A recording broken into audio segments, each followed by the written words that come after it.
કેન્દ્રાનુરાગી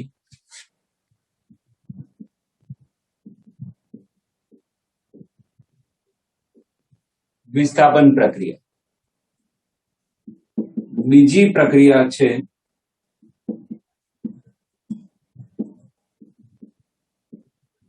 વિલોપન પ્રક્રિયા અને ત્રીજી પ્રક્રિયા છે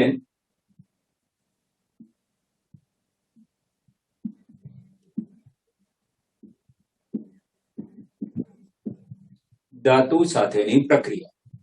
હવે આ બધી 1 by 1 આપણે ભણવાની છે. પહેલા આપણે જોઈશું કેન્દ્રાનુરાગી વિસ્થાપન પ્રક્રિયા. ઓકે, હવે કેન્દ્રાનુરાગી સ્પીસીસ એટલે ઘટક. કેન્દ્રાનુરાગી સ્પીસીસ એ કેવી હોય તો કે ઇલેક્ટ્રોન ધનિક. એનો મતલબ શું બેટા? ચાલ અહીંયા ધ્યાન રાખો. કેન્દ્રાનુરાગી એને બે શબ્દોમાં છૂટું પાડો, કેન્દ્ર અને અનુરાગી. કેન્દ્ર આપણને ખબર છે ધન વીજભાર ધરાવે. અનુરાગ એટલે આકર્ષિત થાય છે. અનુરાગી એટલે જે આકર્ષિત થાય છે તે. તો ધન વીજભારથી આકર્ષિત થાય તેવું, ધન વીજભારથી આકર્ષિત થાય તેવું એને કહેવાય કેન્દ્રાનુરાગી. એટલે ધન વીજભારથી કોણ આકર્ષાય? ઋણ વીજભાર અથવા તો અબંધકારક ઇલેક્ટ્રોન યુગ્મ ધરાવતો અણુ. બરાબર? ઋણ વીજભાર એટલે કોઈ પણ ઋણ વીજભારિત આયન હોય તે, અથવા તો અબંધકારક ઇલેક્ટ્રોન યુગ્મ ધરાવતો અણુ. જેમ કે માન લો કે હું H2O લઈ લઉં. ઓક્સિજન પાસે બે અબંધકારક ઇલેક્ટ્રોન યુગ્મ છે. તો જેની પાસે અબંધકારક ઇલેક્ટ્રોન યુગ્મ હોય એ ધન વીજભારથી આકર્ષાય, અને જે ધન વીજભારથી આકર્ષાય તેને કહેવાય કેન્દ્રાનુરાગી. એને શું કહેવાય? કેન્દ્રાનુરાગી. ઓકે, ચાલો તો ચાલો આટલી વસ્તુની સમજ પડી ગઈ. કેન્દ્રાનુરાગી સ્પીસીસ એ કેવી હોય? ઇલેક્ટ્રોન ધનિક. એટલે જેની પાસે, ધનિક એટલે કેવું તો કે ભાઈ ખૂબ ધનવાન છે. શેનાથી ધનવાન છે? ઇલેક્ટ્રોન. એટલે આપણને ખબર કે એની પાસે ઇલેક્ટ્રોનનો જથ્થો વધારે હશે, અને ઇલેક્ટ્રોનનો જથ્થો વધારે હશે એટલે એ કોનાથી આકર્ષાશે? તો આપણે કહીશું ધન વીજભારથી આકર્ષાશે. અને જે સ્પીસીસ ધન વીજભારથી આકર્ષાય છે, એટલે કે જે સ્પીસીસ ઋણ વીજભાર ધરાવે છે અથવા તો તેની પાસે અબંધકારક ઇલેક્ટ્રોન યુગ્મ છે, એ બધા સ્પીસીસને આપણે કહીશું કેન્દ્રાનુરાગી સ્પીસીસ. ચાલો આટલો મતલબ બધાને સમજ પડી ગઈ બેટા? ઓકે,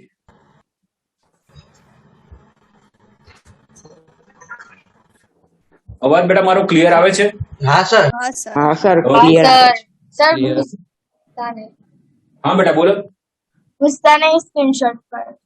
એક જ મિનિટ, આપણે લખી ફરી કેટલી વાર લાગે?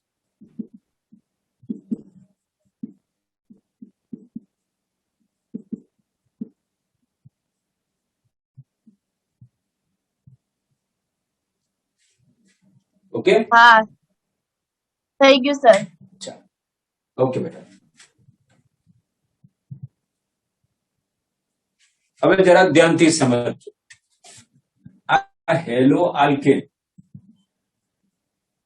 આપણને ખબર છે બેટા કે કાર્બન એ હેલોજન સાથે સિંગલ બંધથી જોડાયેલો હોય.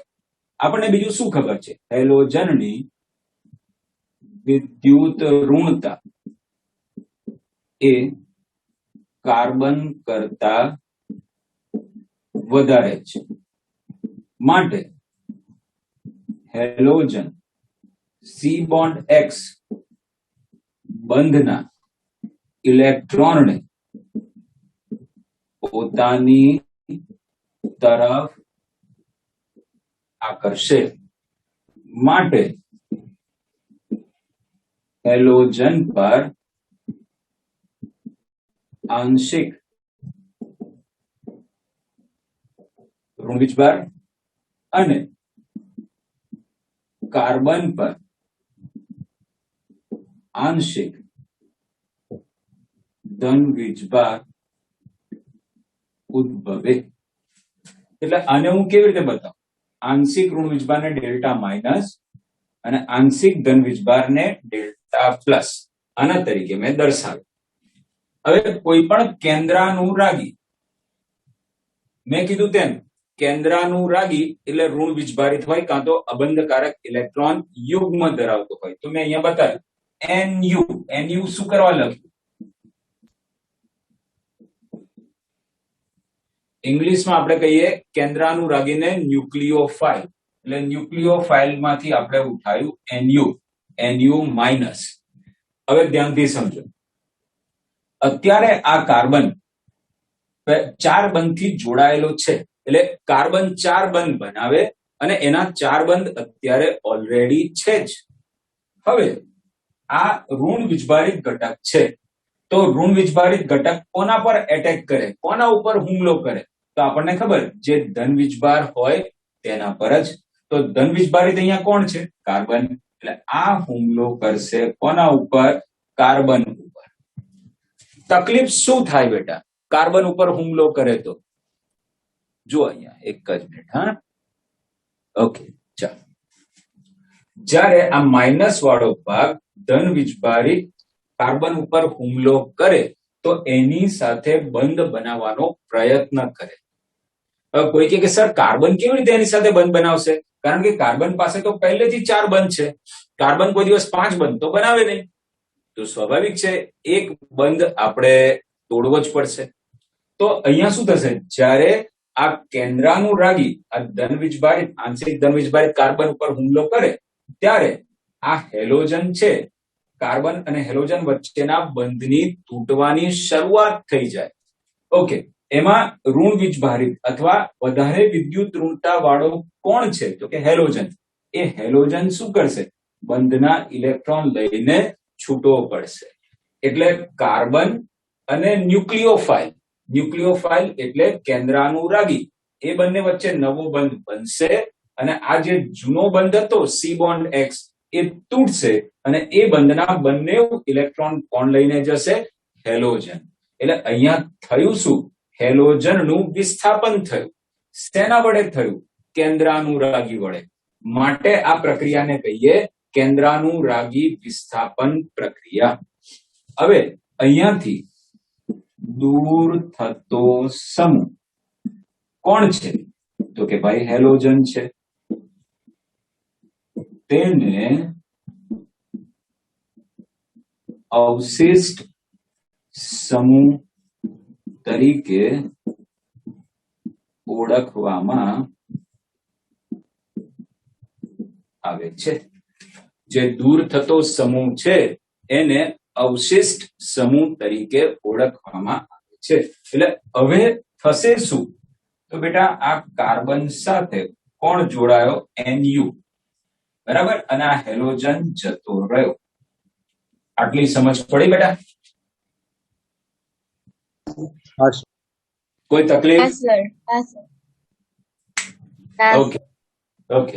તો કેન્દ્રાનુરાગી વિસ્થાપન પ્રક્રિયાનો મતલબ મેં તમને સમજાવી દીધો કે કોઈ કેન્દ્રાનુરાગી પ્રક્રિયા આ હેલો આલ્કેનના આંશિક ધન વીજભારિત કાર્બન ઉપર હુમલો કરશે તે દરમિયાન કાર્બન અને હેલોજન વચ્ચેનો બંધ તૂટશે અને હેલોજન કે જેની વિદ્યુત ઋણતા વધારે છે એ બંધના ઇલેક્ટ્રોનને લઈને છૂટો પડશે.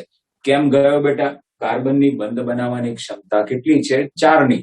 જ્યારે આ કેન્દ્રાનુરાગી કાર્બન સાથે બંધ બનાવવાનો પ્રયત્ન કરે ત્યારે કાર્બનના 5 બંધ થઈ જાય, કારણ કે કાર્બન પાસે પહેલેથી જ 4 બંધ છે. કાર્બન કોઈ દિવસ 5 બંધ બનાવે નહીં, એટલે શું કરશે, એક બંધ તૂટશે અને એ બંધ તૂટીને એના ઇલેક્ટ્રોન લઈને આ હેલોજન જતો રહેશે. આ પ્રક્રિયાને કેન્દ્રાનુરાગી વિસ્થાપન પ્રક્રિયા તરીકે ઓળખવામાં આવે છે. દૂર થતો સમૂહ કોણ છે? તો કે હેલોજન છે. દૂર થતા સમૂહને અવશિષ્ટ સમૂહ તરીકે ઓળખવામાં આવે છે. બોલો, કોઈ તકલીફ? ના સર. ઓકે બેટા, આ સ્ક્રીનશોટ ને એવું લઈ લેશો ને બેટા? હા સર. ઓકે.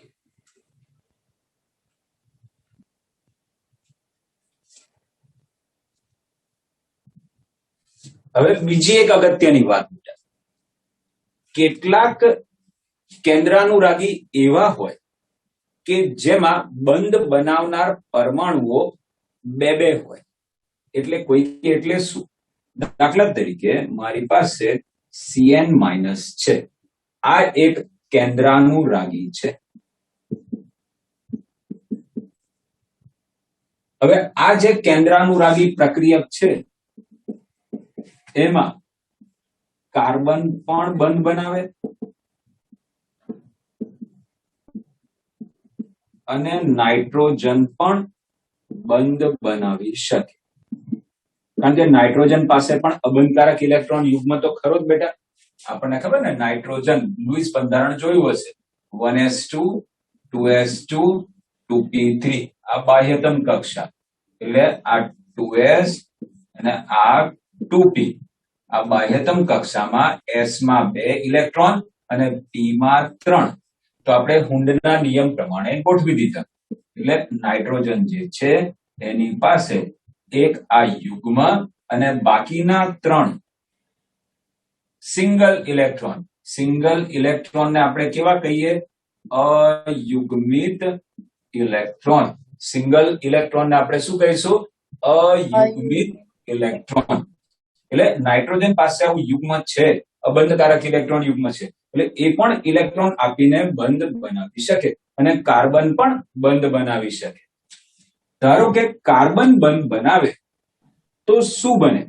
તો કે દાખલા તરીકે RX છે, Cn- તેના ઉપર હુમલો કરે છે, તો થશે શું? હેલોજનનું વિસ્થાપન Cn વડે થશે. તો અહીંયા બંધ કોણ બનાવે છે? કાર્બન. તો આ થઈ ગયું આલ્કાઇલ સાયનાઇડ. બરાબર છે, આલ્કાઇલ સાયનાઇડ. ઓકે.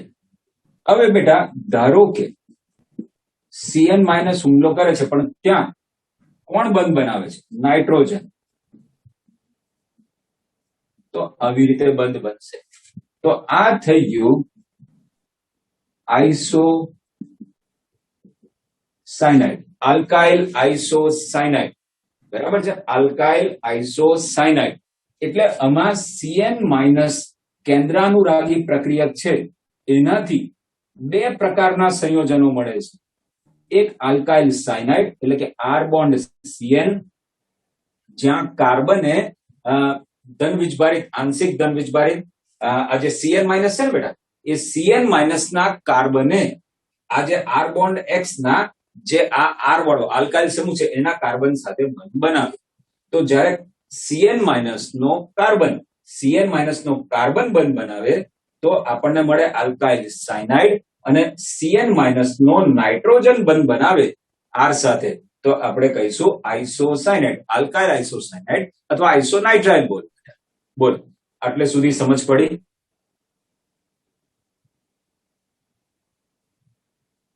હા સર. ઓકે.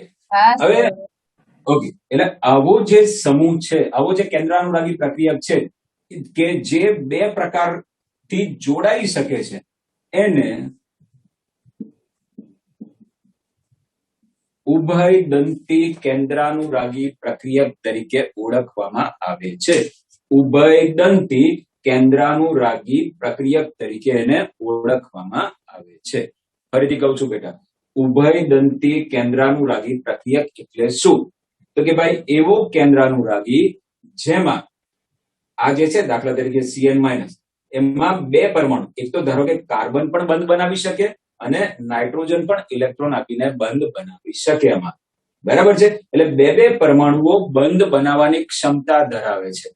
એક જ કેન્દ્રાનુરાગીમાં, અલગ અલગ નો હોય, બંને આપણે જે બે પ્રકારના સંયોજનો મળે છે એ એક જ કેન્દ્રાનુરાગી દ્વારા બને છે CN-.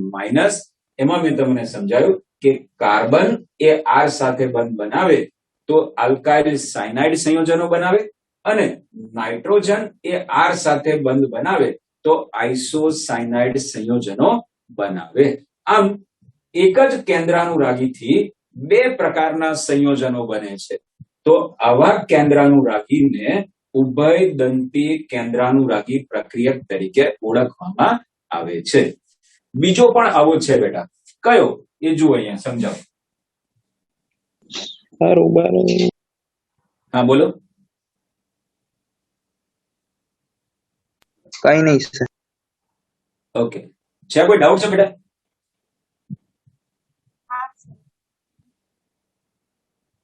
हाँ सर. ઓકે, ચાલો. બીજો આવો છે NO2.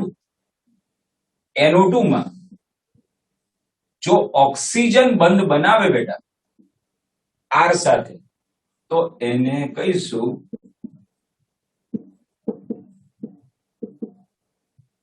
આલ્કાઇલ નાઇટ્રાઇટ, અને જો નાઇટ્રોજન R સાથે બંધ બનાવે આલ્કાઇલ સમૂહ સાથે તો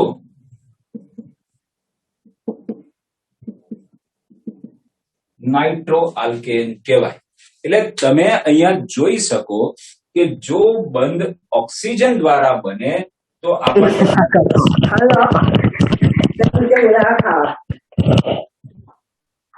અલા તા મમ્મીએ કીધું મસ્ત. અવાજ બંધ કરો બેટા.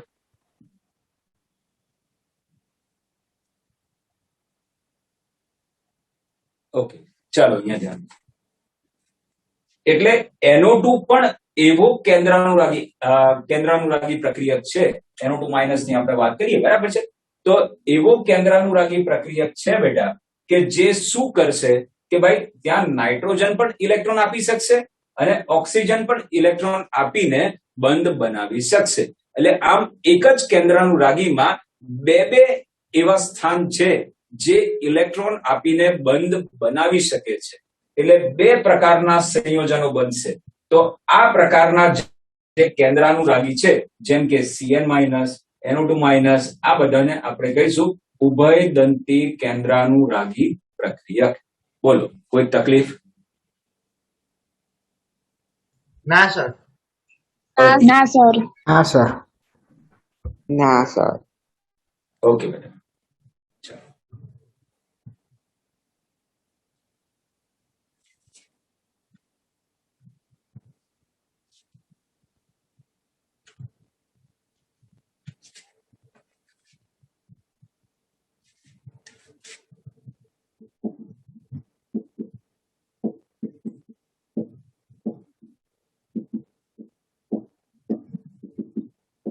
આ જે કેન્દ્રાનુરાગી વિસ્થાપન પ્રક્રિયા છે બેટા, કોને નેટવર્ક છૂટી ગયું પાછું?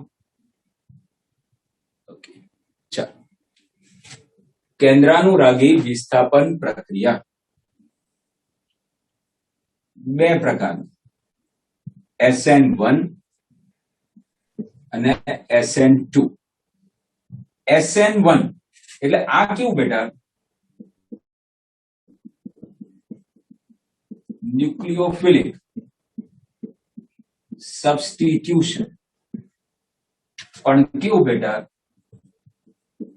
મોનોમોલેક્યુલર. બેટા મોનોમોલેક્યુલર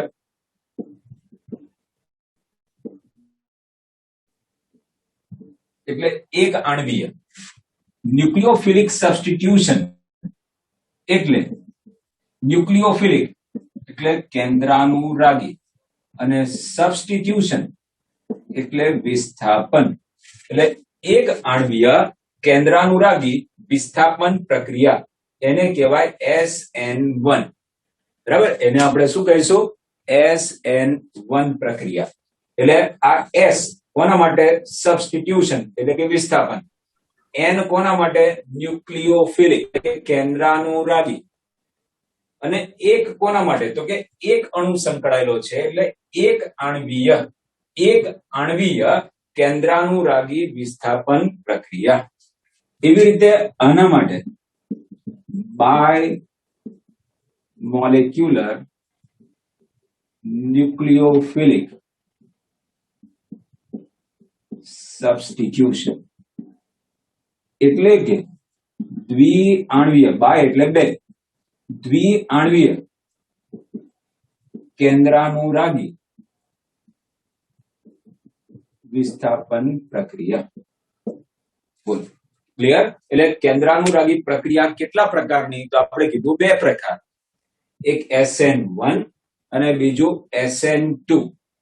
SN1 એટલે એક અણુ સંકળાયેલો છે, તો એક આણ્વીય કેન્દ્રાનુરાગી વિસ્થાપન પ્રક્રિયા. SN2 બે અણુ સંકળાયેલા છે, બે લખ્યું છે ને, એટલે દ્વિઆણ્વીય કેન્દ્રાનુરાગી. SN એટલે કેન્દ્રાનુરાગી પ્રક્રિયા, કેન્દ્રાનુરાગી વિસ્થાપન પ્રક્રિયા. ચાલો આટલો મતલબ ખબર પડી પહેલા? હા સર. હા સર.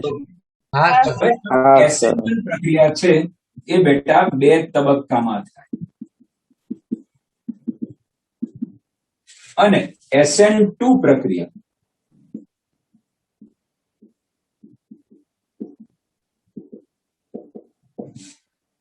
એક જ તબક્કામાં થાય.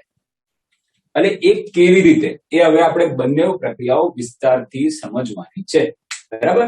એટલે પહેલા આપણને એ ક્લિયર હોવું જોઈએ કે કેન્દ્રાનુરાગી વિસ્થાપન પ્રક્રિયા બે પ્રકારની, એક SN1 અને SN2. બરાબર? SN1 એટલે મોનોમોલેક્યુલર કાં તો યુનિમોલેક્યુલર, N એટલે ન્યુક્લિયોફિલિક અને S એટલે સબસ્ટિટ્યુશન.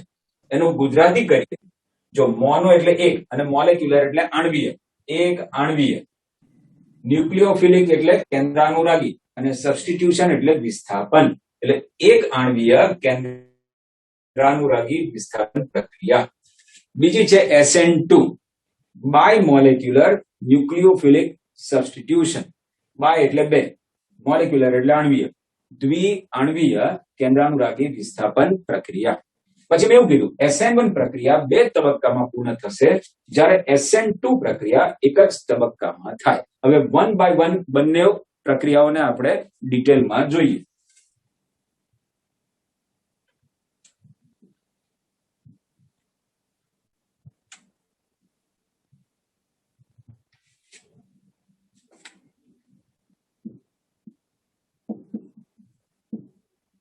પહેલા આપણે જોઈએ દ્વિઆણ્વીય કેન્દ્રાનુરાગી વિસ્થાપન પ્રક્રિયા.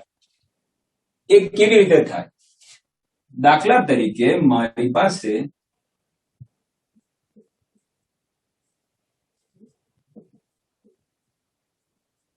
બેટા આ CH3Cl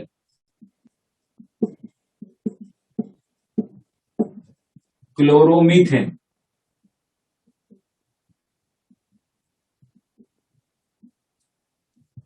અથવા તો મિથાઇલ ક્લોરાઇડ એ આપણી પાસે છે. હવે OH- અંદર ઉમેરો બેટા, OH- સાથે તેની પ્રક્રિયા કરો. OH- ઋણ વીજભારિત છે,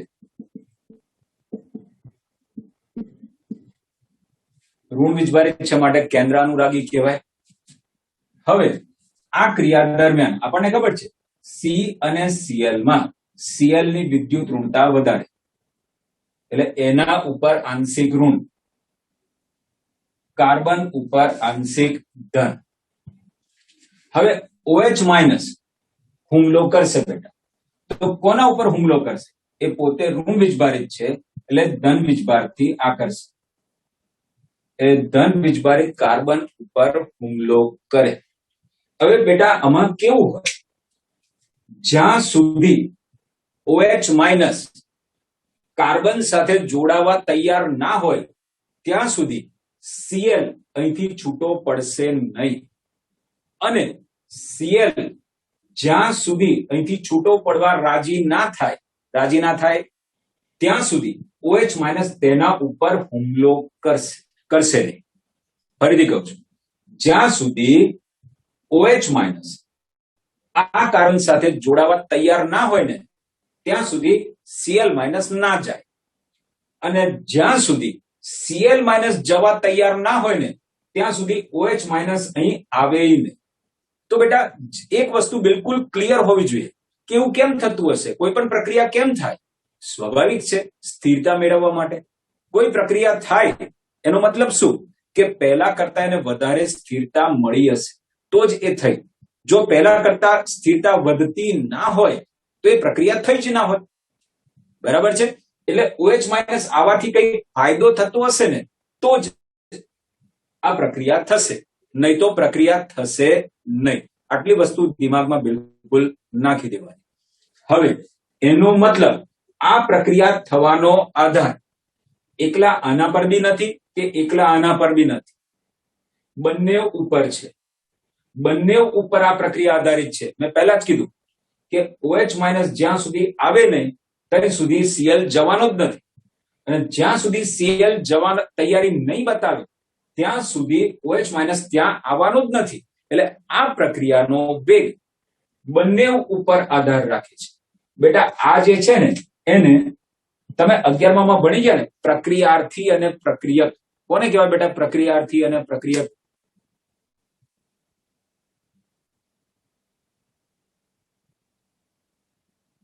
બોલો બેટા,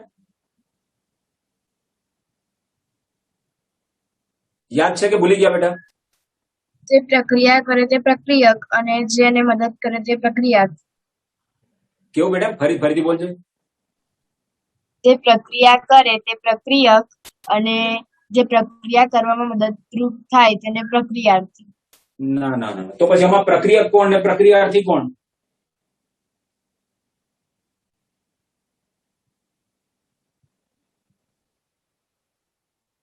તો બેટા બોલો, ટ્રાય કરો, ભૂલ પડે ચિંતા ના કરશો.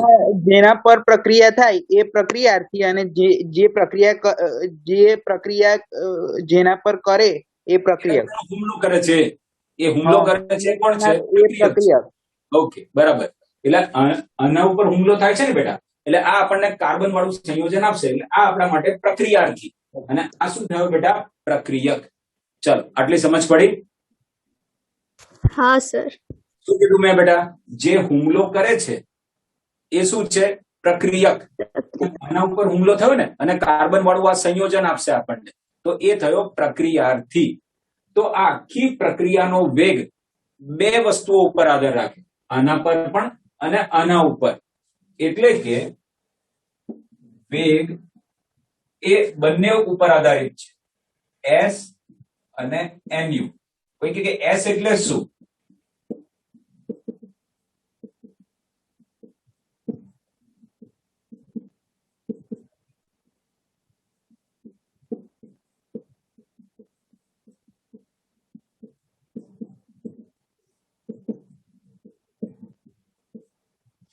બોલો, ક્લિયર?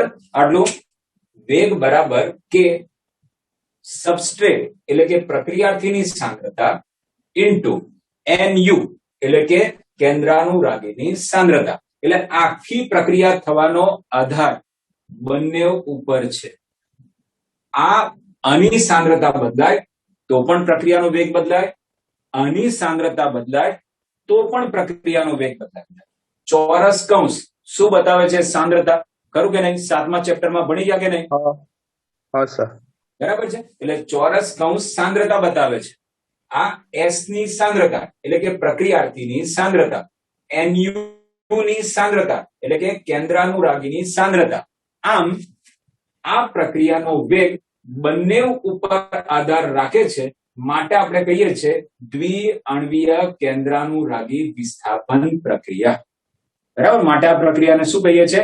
બે અણુઓ સંકળાયેલા છે ને, બંનેની સાંદ્રતા ઉપર આધાર રાખે છે, એટલે આપણે કીધું દ્વિઆણ્વીય કેન્દ્રાનુરાગી વિસ્થાપન પ્રક્રિયા. હવે થશે શું બેટા એ જરા ધ્યાનથી સમજો. આ પ્રક્રિયા દરમિયાન હાઇડ્રોજન તો ડિસ્ટર્બ થતા નથી બેટા. કોણ બંધ બનાવી રહ્યું છે? OH. કયો બંધ તૂટી રહ્યો છે? તો કે C અને Cl વચ્ચેનો. એટલે મેં એને ત્રુટક રેખાથી બતાવ્યું. બરાબર છે? શું કર્યું બેટા? સી અને OH એ હુમલો કર્યો ને, કોના ઉપર હુમલો કર્યો? કાર્બન ઉપર. એટલે OH અને કાર્બન વચ્ચેનો બંધ બની રહ્યો છે. સંપૂર્ણ બની ગયો તો ઘાટી લીટી બતાવી દીધી હોત. એટલે બની રહ્યો છે એટલે મેં ત્રુટક રેખાથી બતાવ્યું. પછી આ Cl અહીંથી જશે એટલે Cl અને C વચ્ચેનો બંધ તૂટી રહ્યો છે. તૂટી ગયો હતો તો મેં લીટી જ ના બતાવી હોત. તૂટી રહ્યો છે એટલે આપણે એને ત્રુટક રેખાથી દર્શાવીએ. ચાલો, આટલી સમજ પડી? હા સર. હા સર. હા સર. આ થઈ એની સંક્રાંતિ અવસ્થા. વચ્ચેની અવસ્થા આ જે છે હજુ કશું પ્રક્રિયકમાંથી નિપત બની નથી, હજુ વચ્ચેની અવસ્થા પ્રાપ્ત કરી છે. આને કહેવાય સંક્રાંતિ અવસ્થા. હવે મને કહો, અહીંયા કેટલા સિગ્મા બંધ હતા આ કાર્બનના? 4. 4 સિગ્મા બંધ. એટલે કયું સંકરણ? sp3. sp3 okay. અહીંયા આ કાર્બનના કેટલા સિગ્મા બંધ છે? 3. 3. એટલે કયું સંકરણ બેટા? sp2. sp2. sp2 સંકરણમાં આકાર કેવો હોય? સમતલીય. સમતલીય હોય. બરાબર છે? ઓકે. એટલે એનો મતલબ આ પેલા ત્રિપરિમાણીય હતું, એની જગ્યાએ અત્યારે બધા આ જે C બોન્ડ છે એ કેવા હશે? એક જ સમતલમાં હશે.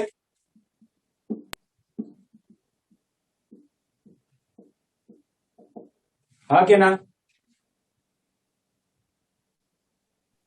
હા સર sp2 સંકરણ એટલે સમતલીય ત્રિકોણ. એટલે બધા સમતલીય છે. એટલે આ C બોન્ડ H એ બધા એક જ સમતલમાં હોય. એટલે આટલો ફેરફાર થયો સંક્રાંતિ અવસ્થા દરમિયાન. સંકરણ બદલાયું. પહેલા હતું sp3, હવે થયું sp2. હવે શું થશે બેટા? જરા મારી વાત ધ્યાનથી સમજજો. Cl ઉપર શું છે? આ શું બતાવે છે? આંશિક ઋણભાર. આ પણ ઋણ છે ને? આ પણ ઋણ છે ને? હા સર. તો તમને લાગે છે કે બે સામસામે આવે એવું લાગે છે તમને? ના આવે. અપાકર્ષણ. અપાકર્ષણ થાય. સરખો વિદ્યુત. સજાતીય છે. એવું કરશે બેટા, પાછળથી અટેક કરશે. એવું કરશે, પાછળથી અટેક કરશે. એટલે છેવટે જયારે આખી પ્રક્રિયા થાય ને બેટા, ત્યારે હાલત કેવી થાય? આવું થઈ જાય અને Cl માઇનસ અહીંથી જતો રહે. બોલ, સમજ પડી? આ બંધ સંપૂર્ણપણે હા, તૂટી સર. જશે, ઇલેક્ટ્રોન લઈને જતો રહેશે. એટલે આ પેલું એવું નથી કે પેલો છત્રી કાગડો બની ગયો એવું. હા સર. હા, આખું ઊંધું થઈ જાય ને. આ જો પહેલા બધા H આ બાજુ હતા, હવે બધા કઈ બાજુ જતા રહ્યા? એના કરતા વિરુદ્ધ બાજુએ. બરાબર છે? એટલે આ જે ગોઠવણી છે, ગોઠવણીને વૈજ્ઞાનિક ભાષામાં કહેવાય વિન્યાસ. અને હવે વિન્યાસ ઊંધો થઈ ગયો એટલે એને કહેવાય, જો વિન્યાસ ઊંધો થવો એટલે એને કહેવાય વિન્યાસનું વ્યુત્ક્રમણ. બરાબર? સાયન્ટિફિક ભાષામાં એને શું કહેવાય? વિન્યાસનું વ્યુત્ક્રમણ. બોલ, આટલી સમજ પડી? હા સર. હા સર હંમેશા ધ્યાન રાખજો બેટા, દ્વિઆણ્વીય કેન્દ્રાનુરાગી વિસ્થાપન પ્રક્રિયા દરમિયાન વિન્યાસનું વ્યુત્ક્રમણ થાય. બરાબર? દ્વિઆણ્વીય કેન્દ્રાનુરાગી વિસ્થાપન પ્રક્રિયા દરમિયાન વિન્યાસનું વ્યુત્ક્રમણ થાય. એટલે આખું જે ગોઠવણ છે એ પહેલા કરતા ઊંધી થઈ જાય, એને કહેવાય વિન્યાસનું વ્યુત્ક્રમણ. ચાલો, આ શબ્દ ક્લિયર? હા સર. હા સર. હવે મેં તમને શું કીધું કે આમાં જ્યાં સુધી OH માઇનસ આની સાથે જોડાય નહીં ત્યાં સુધી Cl માઇનસ અહીંથી જશે નહીં. Cl જશે નહીં. બરાબર? અને જ્યાં સુધી Cl જવાની તૈયારી નહીં બતાવે ત્યાં સુધી OH આના ઉપર હુમલો નહીં કરે બેટા. બરાબર છે? એટલે આ વસ્તુ એવી છે બેટા કે મને લાગે કે યાર પેલો જાય એવો છે તો હું ટ્રાય કરું, કે ભાઈ પેલો અહીંથી જાય તો હું એનું સ્થાન લઈ લઉં, બરાબર છે. પણ પેલો લાગે કે ઓલરેડી માન લો કે કોઈ એક ઓફિસમાં એક બોસ છે ને બીજો એક એમ્પ્લોયી છે. હવે બોસ અને એમ્પ્લોયી વચ્ચેનું બોન્ડિંગ બહુ જ જોરદાર હોય તો તમારો કંઈ પ્રયત્ન કરવાથી કોઈ ફાયદો છે? ના સર. કેમ ના નહીં ફાયદો? ના એમનું બોન્ડિંગ સ્ટ્રોંગ છે, તૂટે નહીં વહેલું. તૂટે નહીં, એટલે આ પ્રક્રિયા થવાના ચાન્સીસ ઘટી જાય. પણ મને એવું લાગે બેટા કે આ બોસ ને પેલા એમ્પ્લોય ને કોઈ દિવસ બનતું જ નહીં સારું, તો હું ત્યાં ટ્રાય કરું તો કેવું થઈ જાય બરાબર? બોન્ડિંગ થઈ જાય. એવું અહીંયા જ છે બેટા. એટલે સરળતા છે અને આ આની સાથે સારો બનાવી શકશે વધારે મજબૂત, તો આ પ્રક્રિયા થઈ જાય. બોલો, ક્લિયર બેટા? હા સર. પ્રક્રિયા થવાનો આધાર બંનેની સાંદ્રતા ઉપર છે, બંનેની સાંદ્રતા ઉપર. એટલે પ્રક્રિયાનો વેગ, સબસ્ટ્રેટ એટલે કે પ્રક્રિયાર્થીની સાંદ્રતા અને ન્યુક્લિયોફાઇલ એટલે કે કેન્દ્રાનુરાગીની સાંદ્રતા બંને ઉપર આધાર રાખે છે. માટે આપણે એને કહીએ દ્વિઆણ્વીય કેન્દ્રાનુરાગી વિસ્થાપન પ્રક્રિયા. આ વિસ્થાપન પ્રક્રિયા કેન્દ્રાનુરાગી વડે થઈ, જેમાં Cl નું વિસ્થાપન શેના વડે થયું? OH વડે. એટલે આ પ્રક્રિયાને આપણે કહીશું કેન્દ્રાનુરાગી વિસ્થાપન પ્રક્રિયા, પરંતુ બે ઘટકો ઉપર આધાર રાખે છે, એટલે દ્વિઆણ્વીય કેન્દ્રાનુરાગી વિસ્થાપન પ્રક્રિયા. બોલો, ક્લિયર? હા સર. ઓકે, હવે જે મેં પૂછ્યું ને એનો બરાબર જવાબ આપજો. દાખલા તરીકે બેટા માની લો કે અત્યારે હું અહીંયા ઉભો છું, મારી આજુબાજુમાં મેં 10-10 વર્ષના 3 છોકરાઓને ઉભા રાખ્યા છે અને પછી કહું કે આ મારા બોડીગાર્ડ, આ 10-10 વર્ષના છોકરાઓ, અને પછી કોઈએ મારા ઉપર હુમલો કરવો હોય તો આસાન કે અઘરું? પણ બેટા મેં મારી આજુબાજુ 3 બાઉન્સરો મૂકી દીધા હોય, ખતરનાક બાઉન્સરો, અને પછી હું એમ કહું કે મારા ઉપર કોઈએ હુમલો કરવો છે, તો એ આસાન છે કે મુશ્કેલ છે? મુશ્કેલ. તો જરા એ વસ્તુને અહીંયા લાગુ પાડો. આ કાર્બનની આજુબાજુ કોણ જોડાયેલું છે? 3 હાઇડ્રોજન. હાઇડ્રોજન તો બિચારા નાના નાના કે નહીં? હા. હાઇડ્રોજન નાના એટલે થશે શું? OH માઇનસ ને આ કાર્બન ઉપર હુમલો કરવો હોય તો આસાન થઈ જશે. સમજ પડે છે? OH માઇનસ ને આ કાર્બન ઉપર હુમલો કરવો હોય તો આસાન થઈ જાય, એટલે SN2 પ્રક્રિયા સરળતાથી થશે. પરંતુ એની જગ્યાએ મેં આવું લીધું હોત તો બેટા કાર્બનની આજુબાજુ CH3 એટલે મોટા મોટા સમૂહ કે નહીં? ઓકે, અને પછી હું OH ને કહું કે તું હુમલો કર પાછળથી, તો તમને લાગે છે આ 3 એને અહીં સુધી પહોંચવા દેશે? ના સર. બરાબર છે. તો આવા કેસમાં SN2 પ્રક્રિયા નહીં થાય. એટલે જો અવરોધ વધી જાય ને બેટા કાર્બનની આજુબાજુ અવકાશીય અવરોધાઓ જે છે એ વધી જાય તો SN2 પ્રક્રિયા થવાના ચાન્સ ઘટી જાય. બોલો, સમજ પડી? ઓકે, એટલે હંમેશા ધ્યાન રાખો બેટા, SN2 પ્રક્રિયા ક્યારે સરળતાથી થશે? તો આપણે કહીશું કે જે કાર્બન ઉપર એટેક કરવો છે એની આજુબાજુ નાના સમૂહો હોય, એટલે હાઇડ્રોજન ને એવા બેટા, બરાબર છે, નાના સમૂહો હોય તો આપણે એવું કહીશું કે તેના ઉપરનો હુમલો ઈઝી છે, એટલે આસાનીથી કેન્દ્રાનુરાગી એના ઉપર હુમલો કરી શકશે અને SN2 પ્રક્રિયા કરી શકશે. પરંતુ જો આવો અવરોધ વધી જાય તો SN2 પ્રક્રિયા થવાના ચાન્સ ઓછા થઈ જાય. બોલો, આટલે સુધી સમજ પડી? હા સર. બીજી એક અગત્યની વસ્તુ કહું બેટા, આ બધા પોઈન્ટ ધ્યાનમાં રાખજો. કેટલાક એવું કે સર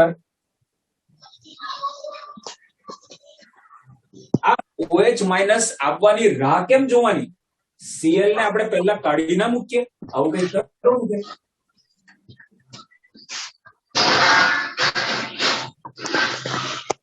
બેટા મ્યુટ થઈ જાઓ.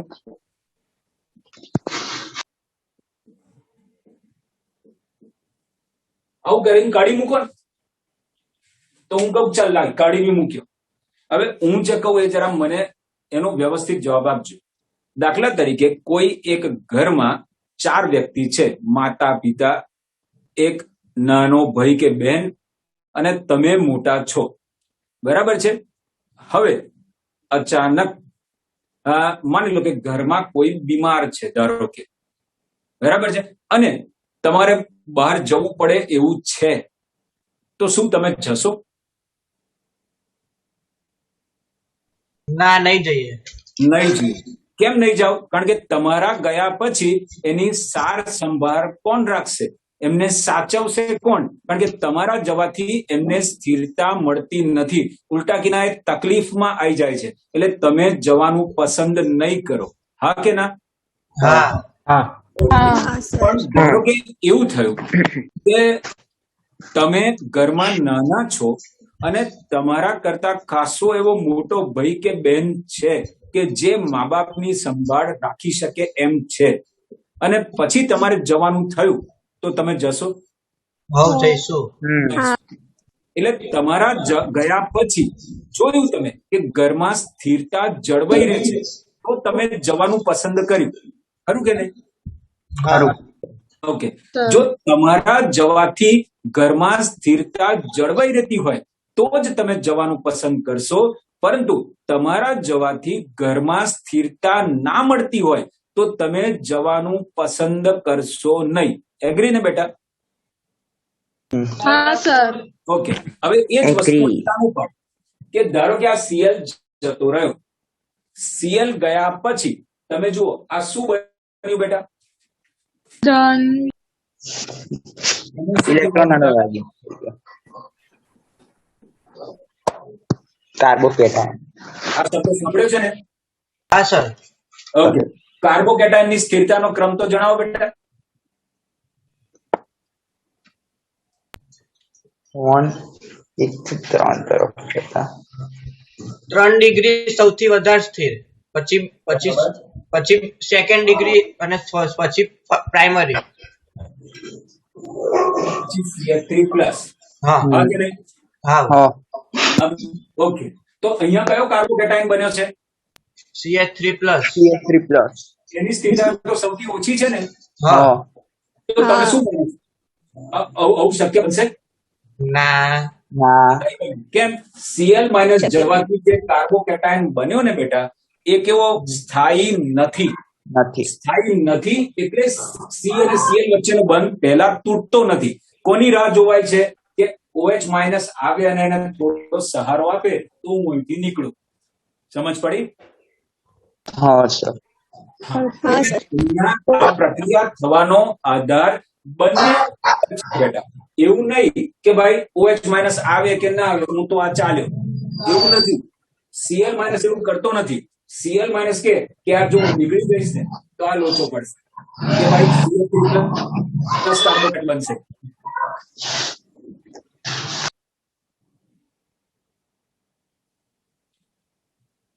હા, CH3+ કાર્બોકેટાયન બનશે જેની સ્થિરતા ઓછી છે.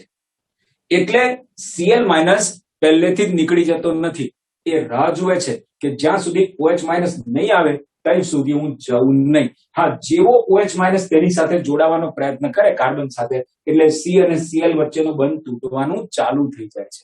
આ જ રીઝન છે કે જેને લીધે બેટા આ પ્રક્રિયા બંને ઉપર આધારિત છે, એકલા આના પર કે એકલા આના ઉપર આધારિત નથી. માટે આ પ્રક્રિયાને દ્વિઆણ્વીય કેન્દ્રાનુરાગી વિસ્થાપન પ્રક્રિયા તરીકે ઓળખવામાં આવે છે. બોલો, ક્લિયર આટલું? હા સર. હા સર. આ પ્રક્રિયા કેવા હેલાઇડ માટે સૌથી સારી? તો હું કહું CH3X. 3H હશે ને તો OH- ઇઝીલી હુમલો કરશે, એટલે આના માટે સૌથી સરળ. પછી કોના માટે? 1 ડિગ્રી, પછી 2 ડિગ્રી અને પછી 3 ડિગ્રી. બરાબર? કારણ કે જો આ 3 ડિગ્રી આવી ગયો ને, હેલોજન જે કાર્બન સાથે જોડાયેલો છે એ કાર્બન બીજા 3 કાર્બન સાથે જોડાયેલો છે, એટલે 3 ડિગ્રી. અને 3 ડિગ્રી હશે તો OH માઇનસ એના ઉપર ઇઝીલી હુમલો કરી શકશે નહીં, એટલે SN2 પ્રક્રિયા ઇઝીલી થશે નહીં. તો SN2 પ્રક્રિયા સરળતાથી કોના માટે થશે? CH3X પછી કોના માટે? 1 ડિગ્રી માટે, બરાબર, પછી 2 ડિગ્રી અને પછી 3 ડિગ્રી.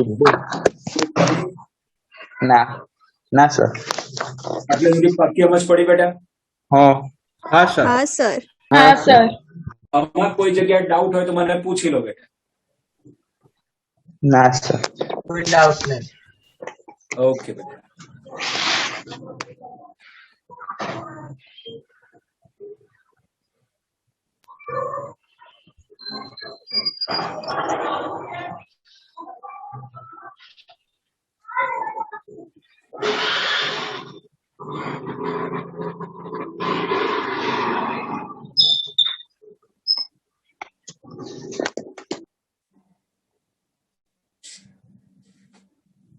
હવે અહીંયા જુઓ, આપણે આ SN2 પ્રક્રિયાને ફરીથી એકવાર ડિસ્કશનમાં જોઈ લઈએ. એના માટે વેગ બંને ઉપર આધાર રાખે છે, એટલે કે પ્રક્રિયાર્થી અને કેન્દ્રાનુરાગી. એટલે વેગનું સમીકરણ કેવી રીતે બતાવશે? વેગ બરાબર k પ્રક્રિયાર્થીની સાંદ્રતા ઇન્ટુ પ્રક્રિયકની સાંદ્રતા. આ પ્રક્રિયા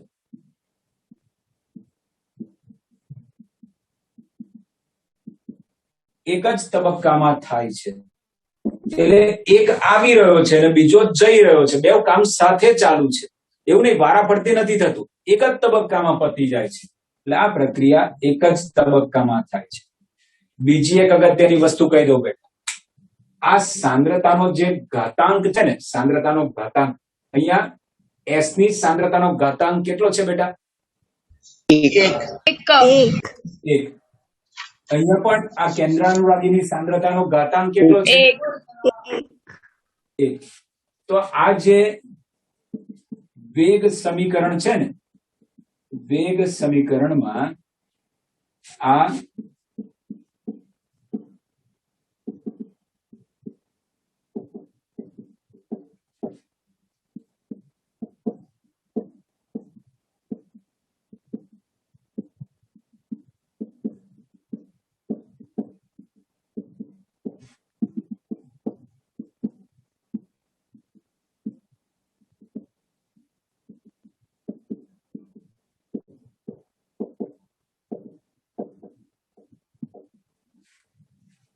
ઓકે, પ્રક્રિયકની સાંદ્રતાના ઘાતાંકને તેના સંદર્ભમાં પ્રક્રિયાક્રમ કહેવાય. આવું તમે ચોથા ચેપ્ટરમાં ભણશો, બરાબર છે?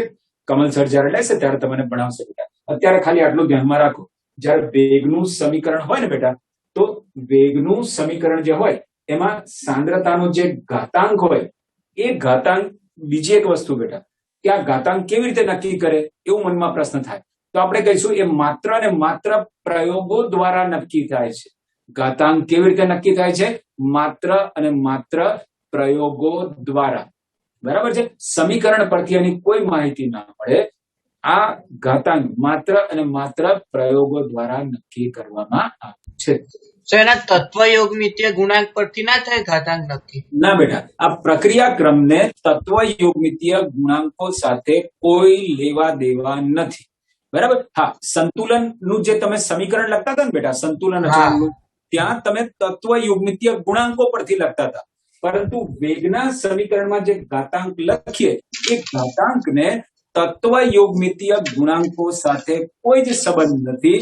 આ ઘાતાંક માત્ર અને માત્ર પ્રયોગો દ્વારા નક્કી કરવામાં આવે છે. યાદ રહેશે બેટા? બરાબર. ઓકે, એટલે અને કેવી રીતે વંચાય બેટા? કે S એટલે કોણ બેટા? તો કે S એટલે પ્રક્રિયાર્થી. તો પ્રક્રિયાર્થીના સંદર્ભમાં પ્રક્રિયાક્રમ 1, કેન્દ્રાનુરાગીના સંદર્ભમાં પ્રક્રિયાક્રમ 1 એવું વંચાય. સમજ પડી? બરાબર. શું વાંચશો? બોલો જોઈ. પ્રક્રિયાર્થીના સંદર્ભમાં પ્રક્રિયાક્રમ 1 અને કેન્દ્ર અનુરાગીના સંદર્ભમાં પ્રક્રિયાક્રમ 1.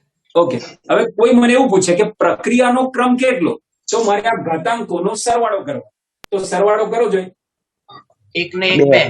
બે. એટલે એવું કહેવાય કે પ્રક્રિયા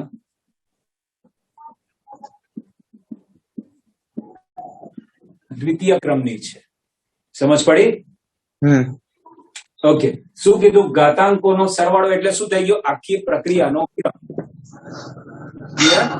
આખી પ્રક્રિયાનો પ્રક્રિયાક્રમ કેવી રીતે નક્કી થાય? આ સાંદ્રતાના જે ઘાતાંક છે ઘાતાંકોનો સરવાળો. બેટા કોઈ તમને એવું પૂછે કે SN2 પ્રક્રિયામાં પ્રક્રિયાર્થીના સંદર્ભમાં પ્રક્રિયાક્રમ કેટલો, તો તમે શું જવાબ આપશો? એક. બરાબર.